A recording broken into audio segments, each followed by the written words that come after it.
मम्मा, मुझे चॉकलेट वाला बिस्किट ही खाना है। नीसू बस रोए जा रहा था।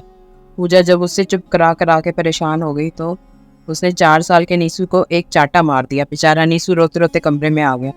पूजा ने भी रोते रोते अपना काम खत्म किया और कमरे में आकर देखा तो नीसू सो गया था। खारे आंसुओं की एक परत ने उसके नर्म गालों को खुरदरा कर दिया था। कितना मासूम सा बच्चा है, वो अभी उम्र ही क्या है उसकी। अगर बच्चे अभी जिद नहीं करेंगे तो कब करेंगे। सोते हुए नीसू को पूजा ने खुद से चिपका लिया, जिससे सोते हुए भी नीसू के मुंह से एक सिसकारी सी निकल गई। पूजा अपने आप को कोसे जा रही थी, आखिर उसने उस पर हाथ क्यों उठाया। अगर आज वरुण होते तो उसे कितना सुनाते। जब कभी वो वरुण के सामने नीसू को जरा जोर से बोल देती थी तो वो तुरंत बोलते थे, मेरे बेटे पर यूं चिल्लाया ना करो, भले ही मुझे कुछ कह लो पर उसे नहीं। और आज तो उसने हाथ उठाया था। वरुण तो उसे कभी माफ नहीं करेगा। वरुण की याद आते ही पूजा का दिल जोर जोर से रोने लगा। अपनी आवाज़ को अंदर घोटने के प्रयास में उसकी हिचकी बन गई और लेटना मुश्किल हो गया। तो वो नीसू को साइड कर उठकर बैठ गई। कमरे की मध्यम रोशनी में वरुण की मुस्कुराती हुई तस्वीर उसे ही देख रही। वो उठी और तस्वीर के सामने खड़े हो रोते हुए बोली, क्यों वरुण, आखिर क्यों तुम मुझे और नीसू को छोड़कर चले गए। तुमने एक बार भी नहीं सोचा कि तुम्हारे बाद हमारा क्या होगा, हमारे बच्चे का क्या होगा। आज तुम्हारा लाडला चॉकलेटी बिस्किट के लिए रो रो कर सोया है। बोलते बोलते पूजा तस्वीर से ही वो चिपट गई, जैसे वरुण को गले लगा रही हो। पर उसके हाथ चिकने कांच पर फिसल गए और वो खाली हाथ फिर से अपने बेड पर आ गई। वरुण एक कपड़ा व्यापारी था। उसके माँ बाप का तो बहुत पहले ही स्वर्गवास हो गया था, पर वो अपने भाई भाभी के साथ रहता था। अपनी बीवी और बच्चे को बहुत प्यार करता था। अपनी बीवी की हर ख्वाहिश उसके बोलते साथ ही पूरी कर देता। बेटे में तो जैसे उसकी जान बसती थी। राजकुमार था वो उनका। पर एक हादसे ने सब कुछ बदल दिया। उस दिन अपने बेटे के तीसरे जन्मदिन की तैयारी के लिए सामान खरीदने गया था, तभी उसकी कार का एक्सीडेंट हो गया और वो अपने परिवार को रोता बिलखता छोड़कर दुनिया से चला गया।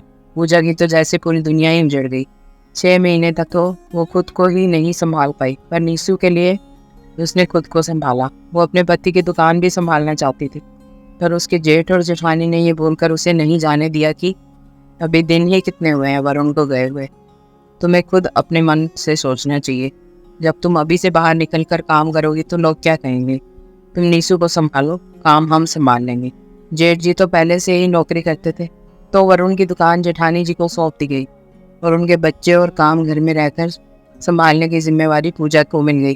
पूजा की तो कोई इच्छा ही नहीं बची थी, पर नीसू वो तो बच्चा था। कभी भी कुछ खाने को या किसी खिलौने के लिए मचा हुआ था। पहले एक आध बार तो उसे उसकी पसंद की चीज़ दे दी जाती, पर अब तो उसके लिए चॉकलेट और बिस्किट भी जेठानी जी बड़ी मुश्किल से लाते। आज तो हद ही हो गई। जब पूजा ने अपनी जेठानी से नीसू के लिए चॉकलेटी बिस्किट लाने को कहा, जो उसे बहुत पसंद था और वो बहुत जिद भी कर रहा था, तो उन्होंने गुस्से में लगभग चिल्लाते हुए कहा, ये सादा बिस्किट ला कर रखे हैं, यही खिलाया करो। पता भी है चॉकलेटी बिस्किट कितने महंगे आते हैं। हम दोनों पति पत्नी मेहनत करके इस घर को चला रहे हैं। इस महंगाई के ज़माने में 2 परिवार पालना आसान थोड़ा ही है। चॉकलेटी बिस्किट चाहिए राजकुमार को। और गुस्से में पूजा को घूरते हुए अपने कमरे में चली गई। नीसू अपनी जिद पर अड़ा था, इसलिए आज उसका हाथ उठ गया बच्चे पर। तभी नीसू की धीमी सी आवाज़ से उसका ध्यान टूटा। वो नींद में बड़बड़ा रहा था, पापा मम्मा ने मुझे मारा, पापा मम्मा ने मुझे मारा। अपने बेटे की ये हालत देख उसका कलेजा मुंह को आ गया और उसने एक निर्णय लिया। सुबह वो नीसू को स्कूल भेजकर खुद भी दुकान जाने को तैयार हो गई। जेठानी ने जब उसे सुबह सुबह कहीं जाने को तैयार देखा तो छूटते ही बोली, कहाँ जल्दी महारानी।